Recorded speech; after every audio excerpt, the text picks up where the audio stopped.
waktu tinggal dipasang lagi, tapi sesuai custom maunya apa. Jadi satu alat ini bisa invasif dan non invasif. Kalau yang non invasifnya apa, suhu, tekanan darah, apalagi respirasi, EKG, O2 saturasi, heart rate, ya betul, itu yang non invasif. Kalau invasifnya bisa custom, tapi berbayar. Nanti tinggal ininya dibuat nih, kanal-kanalnya di sini. Yang non invasif contohnya apa? Yang invasif, yang invasif, pemeriksaan invasif.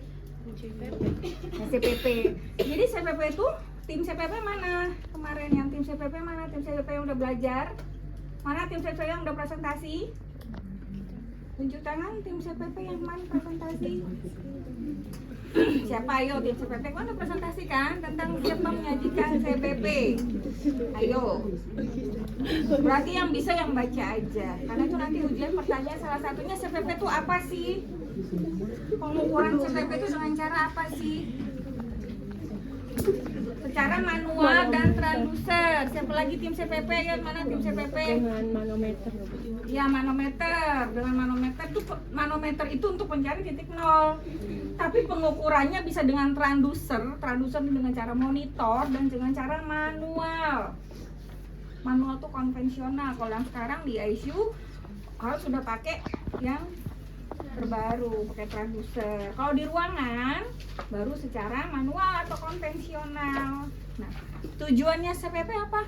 Pasang CPP tujuannya Monitoring hemodinamik. ya, satu lagi bagian dari monitoring hemodinamik. Tujuannya pasang CPP apa?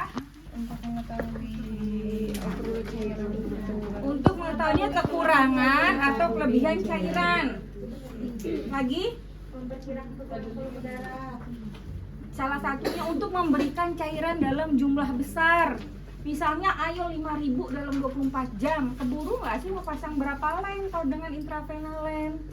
Lama masuknya. Kalau CPP langsung masuk ke atrium kanan, ke jantung. Selanjutnya untuk apa lagi? CPP yang utama aja. Nggak usah detail banyak. Dari 10 item cukup 3. Teman-teman tahu apa? Memberikan obat-obat konsentrasi pekat. Idealnya seperti itu. Konsentrasi pekat KCL. Kenapa KCL? Sejatinya harus dimasukkan via CPP. Dobutamin, dopamin, epinefrin harus ke CPP, itu idealnya karena dia sangat korosif, mudah flebitis. Sejatinya harus melalui CPP untuk obat-obat pekat. Itulah kenapa kalau di ICU misalkan banyak pasien-pasien yang udah lama, udah tusuk sana, tusuk sini, langsung dipasang CPP. CPP itu mudah, channelnya bisa banyak, bisa masukin cairan apapun, bisa cepet, bisa lambat, jadi mudah karena dia langsung masuk ke atrium mana? Kanan atau kiri? Kanan. Kan yang duluan kanan dulu kan, masuk ke kanan. Itu terkait CPP ya. Pemasangan CPP bisa di mana aja? Mana tim CPP biar yang lainnya tahu pemasangan CPP di mana aja? Sini Bu. Sini tuh di mana? Bagian apa ya namanya? Sini brachial bisa, di sini area dekat vena jugularis juga bisa. Memang di vena jugularis, bukan dekat vena jugularis. Apa lagi? Di brachial. Brachialis, terus dari sini. Dada juga bisa. Brachialis terus. Nah, paha apa paha? Pena, dia pena ya, jangan bilang-bilang atre, dia pena besar. Kan kalau pasang infus juga pena kan? CPP itu sama pena, sentral pena besar, sentralnya pena. Jadi dari kata-katanya teman-teman bisa menganalisa nih, sentral pena besar itu konsepnya. Jadi sama dengan pena, cuma ini pena yang kecil, pena perifernya. Kalau CPP pena besarnya. Jadi salah satunya di mana? Pena jugularis, terus turun ke bawah. Ini di sini dulu apa pena apa? Ayo, ini di dada pena apa? Pena. Terus apa lagi? Femoralis, brachialis? Ya. Pena brachialis. Nah, femoralis bisa ya. Ada kan di bukunya, coba. Pena apa lagi? Saya ulang. Pena apa lagi?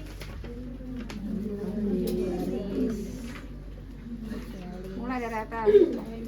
Jugularis, brachialis. Apalagi di buku ada berapa?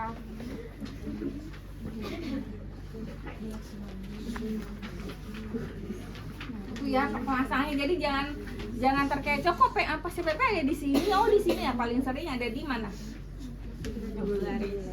Bejolaris itu kedua pilihan. Yang pertama di mana? Satu lagi brachialis bisa nggak? Bisa. Pena brachialis ya di dada. Tapi paling enak di sini apa? Di dada. Dia datar, tidak mudah terkena infeksi. Tapi salah satu resikonya sering terjadi apa? Kan dekat paru-paru kan? Kalau ketusuk pneumotora, jadi masalah kedua, masalah besar. Tapi kalau yang masangnya emang expert, emang sesuai dengan kredensialnya si dokter anestesinya, harusnya nggak terjadi. Itu kan salah satu resiko 1/10.000. Sehingga harus dipastikan bahwa yang memasang untuk di sini daerah brachialis ini yang benar-benar expert. Tapi emang nyaman di sini, bersih, datar, mudah terlihat dibandingkan dengan pena jugularis. Kalau jugularis kan kasihan, pasiennya tengkleng nanti di sini. Atau di femoralis pilihan. Kenapa femoralis? Itu kan area deket area kotor kan, orang nggak ngelihat. Udah gitu secara itu nggak nyaman orang pasang di sini. Kalau mau ngecek mesti buka-buka di area pahanya. Tapi kalau memang gak ada pilihan apa boleh buat, tentu kita akan memilih utama dulu yang terbaik. Ada lagi pernyataan CPP? Viral CPP tadi pemasangnya ada dua cara, dengan cara apa? Manual dan transducer ya, pengukuran. Tadi tujuannya untuk apa CPP?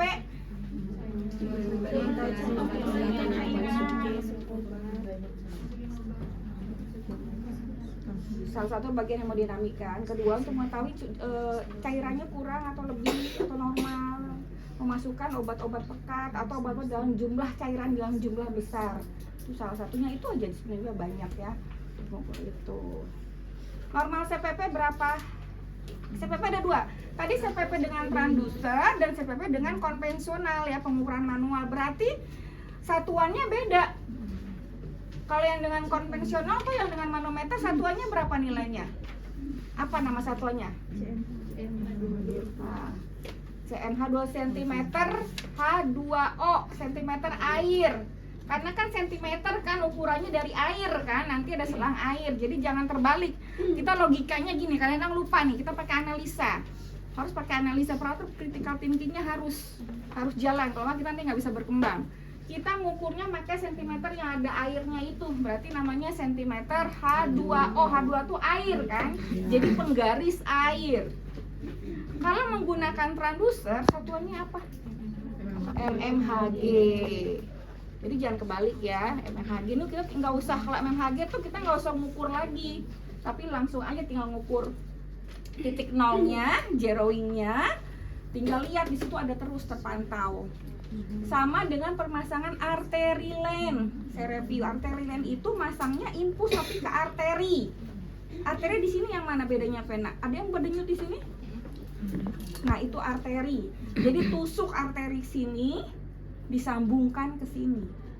Jadi tekanan darah 24 jam terpantau di monitor.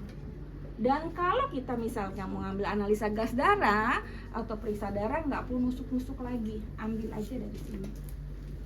Nah itu kok keuntungannya. Salah satunya ya melalui dengan invasif. Contohnya invasif apa, pengurangan invasif ya, CPP tadi atau arterilen. Ini kayaknya ujian keluar arterilen. Apalagi tentang CPP, normalnya berapa tadi kalau yang sentimeter H2O?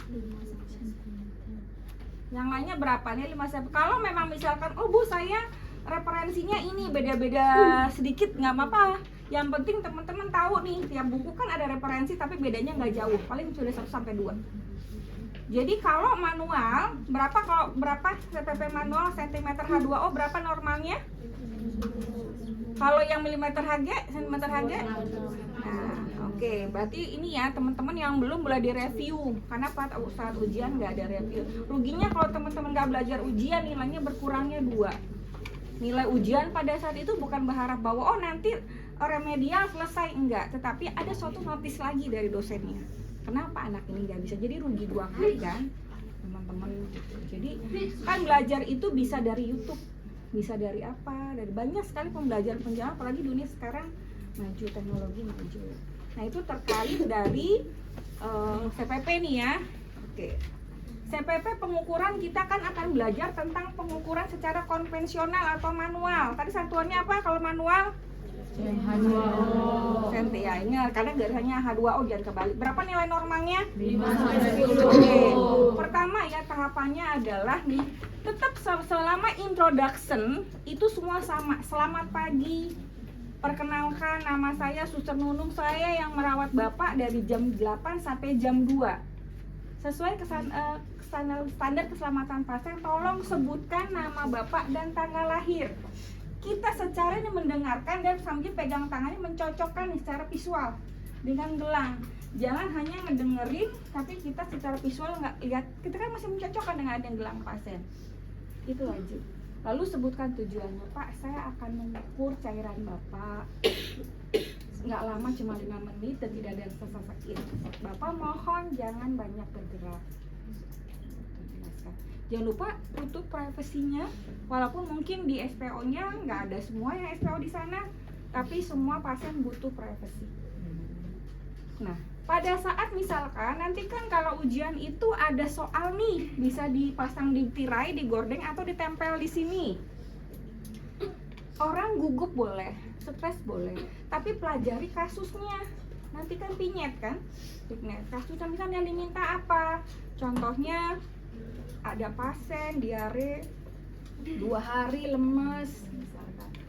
Tolong pengkajian pada pasien tersebut. Kalau udah tertulis diminta pengkajian, jangan buru-buru langsung kita melakukan tindakan. Kan kita ke pasien tadi udah tuh tanya jawab, nanya, Pak gimana perasaannya? Masih lemes apa enggak?